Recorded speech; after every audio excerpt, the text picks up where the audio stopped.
Di tengah situasi seperti ini, penting untuk kita saling menguatkan, juga saling menghibur. Jadi saya meminta teman-teman saya untuk buat ini, khusus untuk kalian yang tidak punya pilihan di rumah aja, yang berjuang di luar untuk menjaga rumah kita semua. Hanya bilik bambu, tempat tinggal kita, tanpa hiasan, tanpa lukisan. Beratap jerami, beralaskan tanah.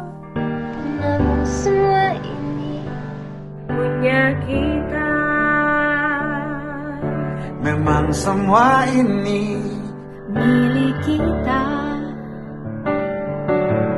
Hanya alam-alam bagai rumah kita, tanpa anyelir, tanpa melatih. Hanya bunga bakung tumbuh di halaman. Namun semua ini punya kita. Memang semua itu milik kita. Lebih baik di sini.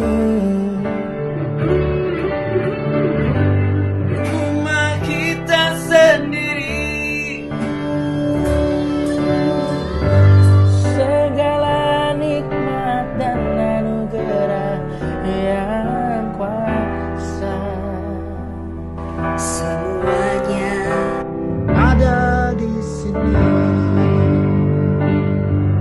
Oh, lebih baik di sini. Rumah kita sendiri. Segala nikmat dan anugerah yang kuasa. semuanya ada di sini. Rumah kita.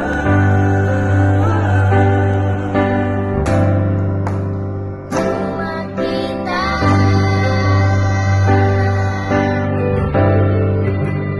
Ada di sini. Ada di sini.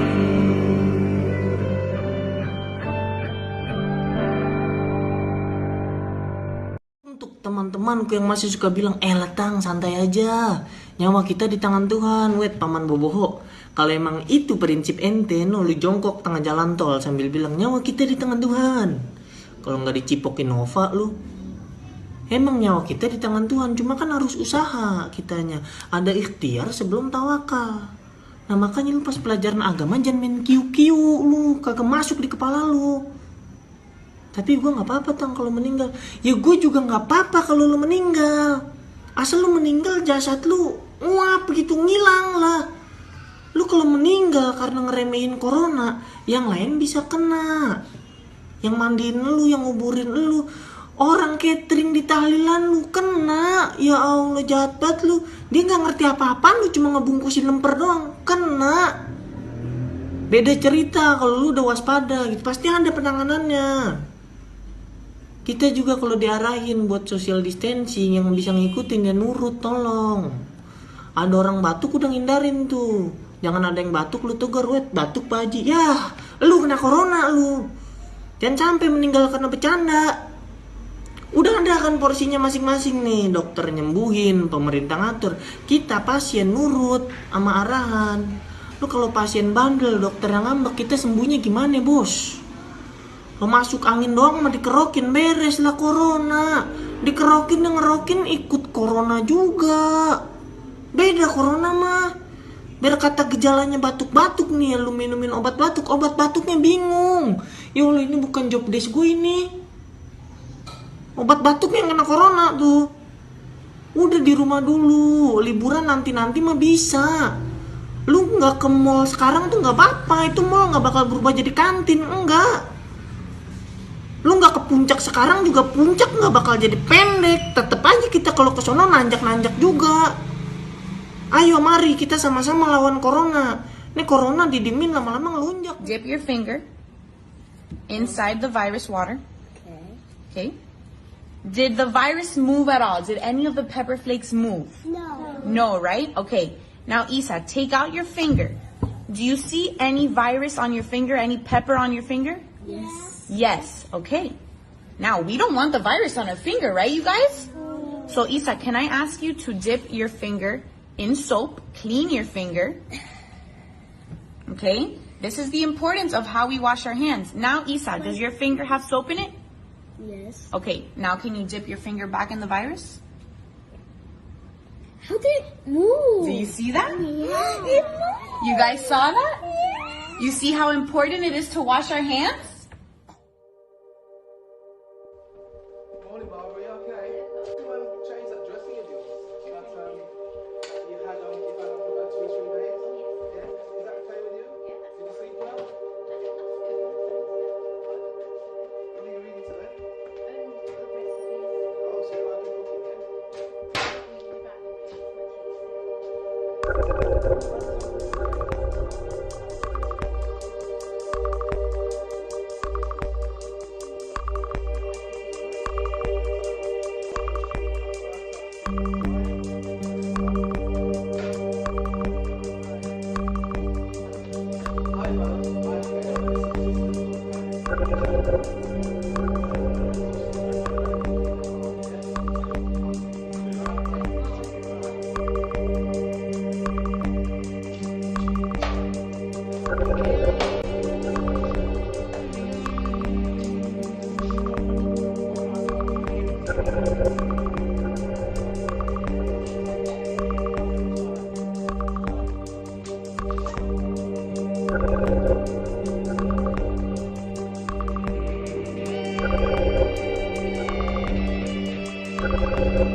Assalamualaikum warahmatullahi wabarakatuh.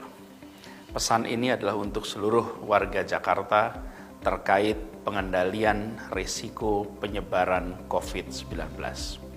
Baru saja WHO menetapkan COVID-19 sebagai pandemi global. Di Jakarta telah ditemukan kasus positif COVID-19 dan telah terjadi penularan secara lokal. Dan bila kita lihat, mayoritas kasus positif COVID-19 terjadi di kota ini. Kita sudah menyaksikan pengalaman di berbagai negara. COVID-19 dapat menyebar secara cepat di sana ketika tidak dilakukan langkah-langkah yang serius dan penuh kedisiplinan. Tapi juga kita menyaksikan ada negara-negara yang berhasil mengendalikan penyebaran COVID-19 karena tindakan cepat, karena tindakan serius, dan dilakukan oleh seluruh komponen masyarakat. Oleh karena itu, kita di Jakarta harus bersama-sama melakukan langkah pencegahan secara masif. Kita kerjakan ini semua demi keselamatan seluruh warga Jakarta. Untuk itu, saya mengajak kepada seluruh masyarakat untuk menomorsatukan prinsip keselamatan, terutama di hari-hari ke depan. Dan yang kedua, mari kita lakukan langkah-langkah praktis di tingkat pribadi kita masing-masing. Pertama, lakukan cuci tangan sesering mungkin dan hindari tangan menyentuh wajah. Lalu, praktekkan etika batuk bersin yang baik. Caranya simple, gunakan penutup tisu atau gunakan lipatan siku. Yang kedua, hindari kontak langsung seperti berjabat tangan, berpelukan, dan gunakan metode sapa yang tak harus bersentuh tangan. Kita juga menganjurkan, yang ketiga, kepada warga untuk menghindari kegiatan yang memiliki potensi penularan. Kita juga sudah menyampaikan kepada para penyelenggara event-event untuk menunda kegiatan jika dipandang memiliki risiko penularan. Bahkan kami telah meniadakan kegiatan hari bebas kendaraan bermotor atau Car Free Day untuk 2 minggu ke depan. Dan yang keempat, bagi warga yang sakit, silahkan gunakan masker dan gunakan sesuai dengan panduan. Lalu, kita semua, mari kita kenali gejala COVID-19. Dan bila ada di antara kita yang merasakan gejala itu, langsung hubungi nomor kami 112 atau 0813 8837 6955. Lalu Anda tetap tinggal di rumah. Ini tujuannya menghindari potensi penularan. Petugas kita akan menghubungi, akan memberikan panduan, dan bila perlu ke fasilitas pelayanan kesehatan, Anda akan dijemput untuk ke sana. Dan kita menganjurkan pada Anda semua untuk mencari informasi lebih jauh soal ini, silakan kunjungi website Pemprov DKI Jakarta, corona.jakarta.go.id. Dan silahkan Anda unduh materi-materi sosialisasi di website itu, bagikan kepada keluarga, kolega, tetangga, dan masyarakat sekitar. Ingat prinsipnya, jangan panik, tapi juga jangan menganggap enteng. Tetap waspada dan perlu terus menjaga kesehatan. Kami berharap himbauan ini dilaksanakan. Semoga Jakarta terhindar dari wabah, dan saya berharap kepada semua, mari kita doakan semua petugas kesehatan kita yang di hari-hari ini bekerja siang malam. Mereka menjadi garda terdepan untuk melindungi seluruh warga Jakarta. Mereka yang paling berisiko terpapar. Kita doakan mereka selalu sehat. Dan mari kita tunjukkan bahwa kita bisa mengendalikan penyebaran COVID-19 ini. Kini saatnya bagi kita di Jakarta untuk bergerak bersama. Kita harus solid dan kita harus disiplin untuk melindungi diri sendiri, karena melindungi diri sendiri adalah juga menyelamatkan orang lain. Semoga Allah Subhanahu wa Ta'ala selalu melimpahkan rahmatnya, hidayahnya, dan perlindungannya kepada kita semua. Terima kasih. Assalamualaikum warahmatullahi wabarakatuh.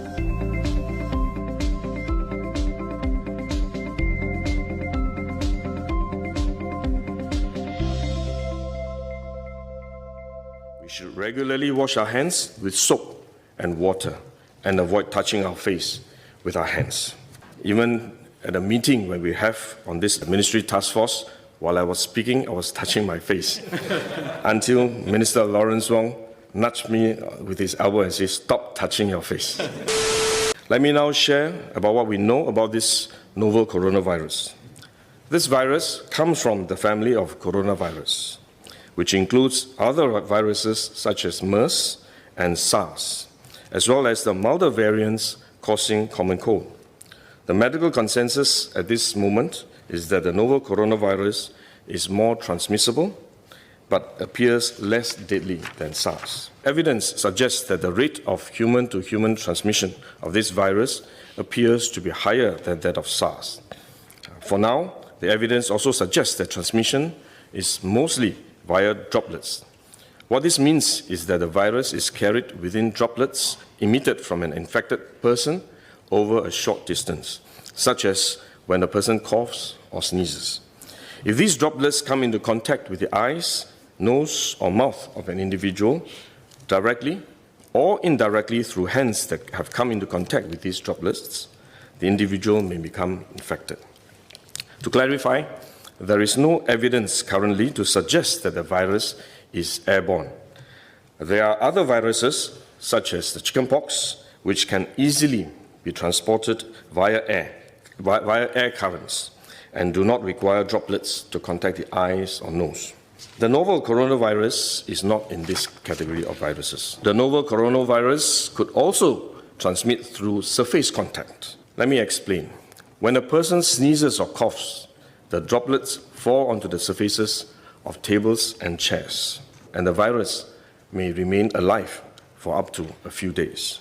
When someone else touches the surfaces of these tables and chairs, the virus can be transferred to his hands, and if he then rubs his eyes or nose without washing his hands, he may become infected.